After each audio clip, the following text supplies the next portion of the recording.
Je m'appelle Alexandre Neuf, aujourd'hui je suis repreneur pour TGIM et je me suis lancé avec mon frère dans un build-up qui va nous conduire au cours des 30 prochaines années à construire, on l'espère, un groupe extraordinaire d'entreprises du BTP et de l'industrie. Ouais, t'as vu, je commence à comprendre la caméra. It was a nice weekend.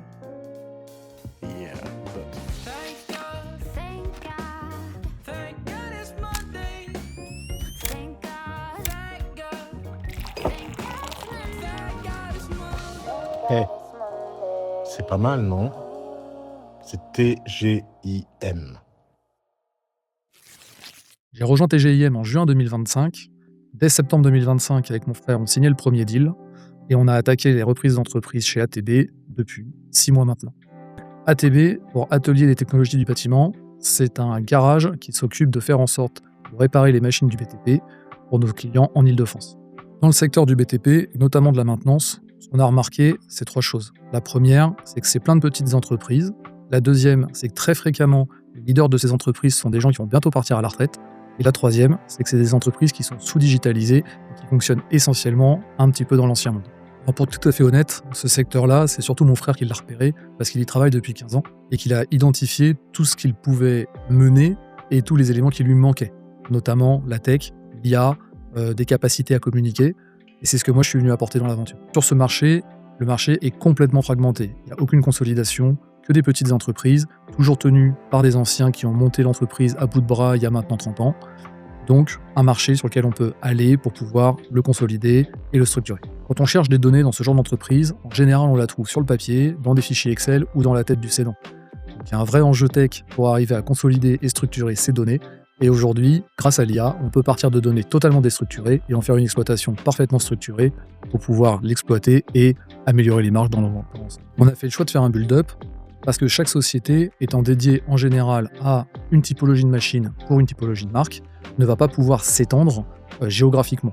Donc le but, c'est plutôt de fournir plus de services, plus de moyens et de faire un meilleur business localement, ce qui limite par essence la croissance, et donc de faire du build-up pour aller chercher les autres structures dans les autres zones et les zones marques qui font exactement la même chose. L'intérêt de faire un build-up dans ce genre de structure, c'est d'avoir, pour plusieurs petites entreprises, une mutualisation des technologies modernes, des professions expertes, par exemple un directeur financier de haut niveau, des DRH de haut niveau, du juridique, des choses qu'une petite structure de 5 à 10 personnes peut difficilement se payer, où elle le doit l'externaliser à des sociétés qui sont rarement autant impliquées qu'une holding ou carrément qu'un travail collectif avec plusieurs entreprises qui partagent ces fonctions et ces éléments. Par exemple, dès notre première société, on a développé une solution informatique qui permet d'aller détecter des produits un peu partout sur Internet, sur des sites qui peuvent se dérouler partout en Europe.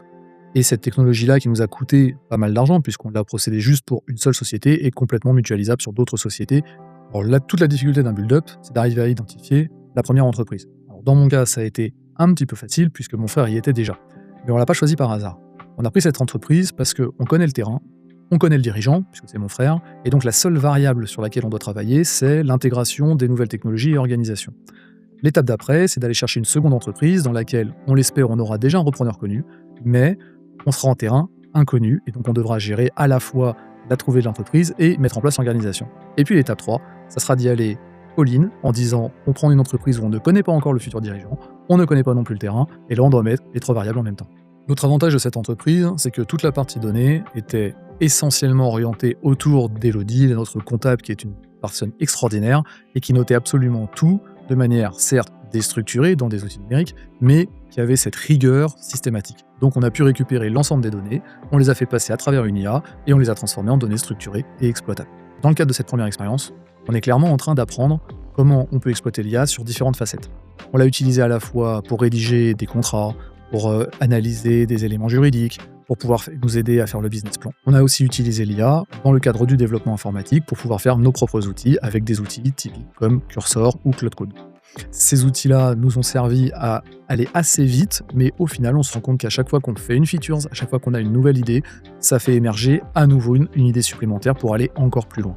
Et donc, en fin de compte, on est en train de créer le playbook au fur et à mesure qu'on crée les features et qu'on s'aperçoit réellement de ce qui fait la performance de l'entreprise. C'était extrêmement important pour nous que cette première acquisition nous serve à tester des choses.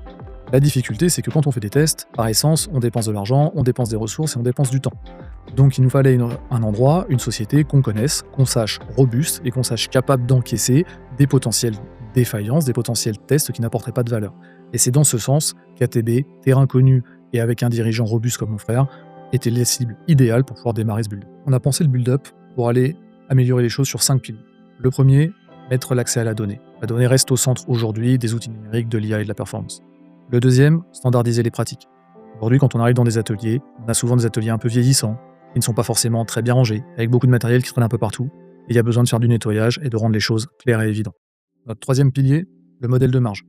2 idées. Le premier, s'assurer qu'on est cohérent des pratiques marché et de nos pratiques de service.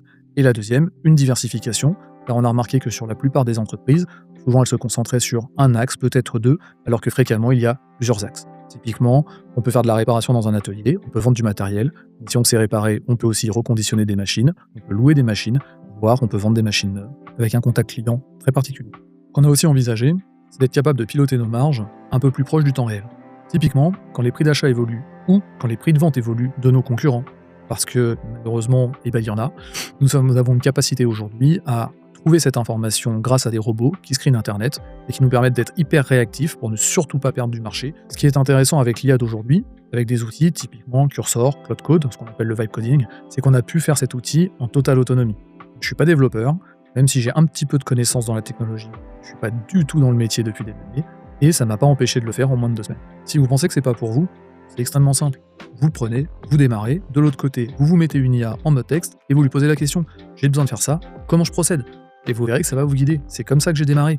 Démarré Gemini, je lui ai dit « Voilà, j'ai Cursor, je veux développer tel outil, comment je fais, guide-moi, pas à pas. » Et en 2 semaines, je suis arrivé au bout. Une des pratiques très fréquentes dans ces entreprises, c'est que le process est égal à ce qu'il y a dans la tête du dirigeant.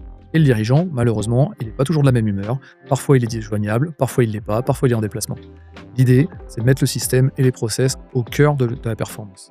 Être capable de standardiser les process, qu'un client sache que quand il arrive, il va être pris en charge d'une manière donnée, avec un document donné, et que quand il reviendra, il aura sa livraison conforme à ce qu'il attendait. Enfin, la plupart de ces entreprises sont un petit peu managées au pifomètre. Souvent, le dirigeant a 30 ans d'expérience. Il est forcément capable de sentir les choses. Mais la vérité, c'est que parfois, les chiffres sont quand même beaucoup plus intéressants. Et donc l'idée, avec des outils numériques standards, c'est de faire remonter au niveau du groupe l'ensemble des éléments financiers, ce qui nous permet de piloter au plus juste et de pouvoir challenger les entreprises du groupe qui seraient malheureusement pas au niveau pendant quelques temps. Alors toute notre difficulté, c'est d'arriver à trouver des cédants qui ont envie de partir en retraite et qui ont envie que des personnes de confiance et cohérentes puissent les intégrer. Trouver le cédant, c'est pas forcément le plus compliqué, parce qu'il y en a des milliers et que ils ont un certain âge. Donc aujourd'hui, il suffit d'avoir un petit peu de contact dans le réseau, faire un peu de recherche sur Papers et on trouve des entreprises à racheter. La partie la plus compliquée va commencer à partir du moment où on a acheté l'entreprise. À partir de ce moment-là, il faut être capable de comprendre la culture de l'entreprise, la place qu'avait le cédant, qui n'est pas toujours exactement la même entre les entreprises, et de pouvoir très vite capturer le savoir-faire à la fois du cédant, convaincre les personnes en place qu'elles vont s'éclater avec nous dans la durée, et mettre en place les outils numériques qui vont, mine de rien, être un sacré changement pour la majorité des personnes. Avec mon frère, on a vraiment pris le temps de bien positionner les éléments managériaux et les valeurs dans lesquelles on se trouve. Quand on rachètera une entreprise comme chez ATB, on sera très clair avec tout le monde sur ce qu'on attend. Dans notre vision, on a une équipe de haut niveau. Des gens qui sont là pour travailler, des gens qui sont là pour faire de l'excellent travail et des gens qui sont là pour gagner financièrement comme avec nos clients. Donc, on est très clair sur ça pour une raison très simple. On ne veut pas de salariés qui rentrent chez nous et qui soient malheureux, déçus, pas alignés avec nos valeurs. Donc le plus simple, c'est quand on arrive, de bien préciser les choses et de trouver le bon équilibre entre la culture historique, certes, et les valeurs du groupe. C'est vrai que quand on arrive avec une génération qui est un peu plus jeune, notamment mon frère qui est encore plus jeune que moi, quand on arrive dans des sociétés qui ont travaillé au papier, qui n'ont pas l'habitude du numérique, ça peut faire peur. La majorité du temps, on prend les personnes avec nous et on leur montre simplement comment on s'en sert. Et l'outil numérique n'est pas quelque chose qui va les enclaver, n'est pas quelque chose qui va les bloquer, quelque chose qui va les accompagner et être plus performants. La majorité du temps, même les anciens, souvent des experts qui ont énormément de choses dans la tête à partager, se mettent à côté d'un jeune qui adore l'IA, qui adore la tech. Quand les deux se mettent à travailler ensemble, on a la puissance d'un expert avec la force d'un innovateur jeune qui a envie de débroussailler tout ça. Et ça donne des résultats absolument incroyables. Et c'est clairement la vision qu'on veut pousser demain. Alors, l'un des gros intérêts d'un build-up, notamment par rapport à une PME qu'on aurait optimisé, c'est d'une part que le build-up peut continuer quasiment à l'infini, alors qu'une PME qui devient un très grand groupe, c'est beaucoup plus complexe. Le deuxième élément, c'est que par essence même d'un build-up, il y a une force de diversification importante, puisque chaque entreprise va souvent être sur une zone géographique donnée, sur un type de business donné, sur un type de machine donnée dans notre cas. Alors que dans une PME spécialisée, la faire diversifier sur différents produits, ça implique de démultiplier le bureau d'études, démultiplier les lignes de production, démultiplier les bâtiments. Et c'est des coûts qui sont clairement différents. Aujourd'hui, il y a des entreprises qui existent, qui sont déjà fonctionnelles, qui rapportent déjà de l'argent, autant travailler avec elles et les optimiser, et diversifier en faisant en sorte de faire du build-up. Alors par contre, tout n'est pas aussi rose qu'on pourrait le croire. La vérité dans un build-up, c'est quand même qu'on découvre des entreprises. Là récemment, on a été obligé de trouver comment réaménager l'atelier, comment jeter énormément de choses qui dataient d'une époque révolue. On a eu des problèmes sur la donnée, on a eu des problèmes parce qu'il a fallu changer de VRP. Donc chaque étape est l'opportunité de découvrir ce qui se cache un peu sous le tapis. Donc bien entendu, la force que nous avons et la force que j'invite chaque repreneur à avoir, c'est de ne surtout pas se dire que c'est perdu. Si ça se passe mal, c'est juste qu'il n'est pas encore arrivé au bout. Et ne vous inquiétez pas, quand vous ferez un build-up, vous aurez toujours des surprises et souvent des mauvaises pendant un petit moment. Notre vision, c'est que dans quelques années, on sera capable d'intégrer des entreprises quasiment quotidiennement.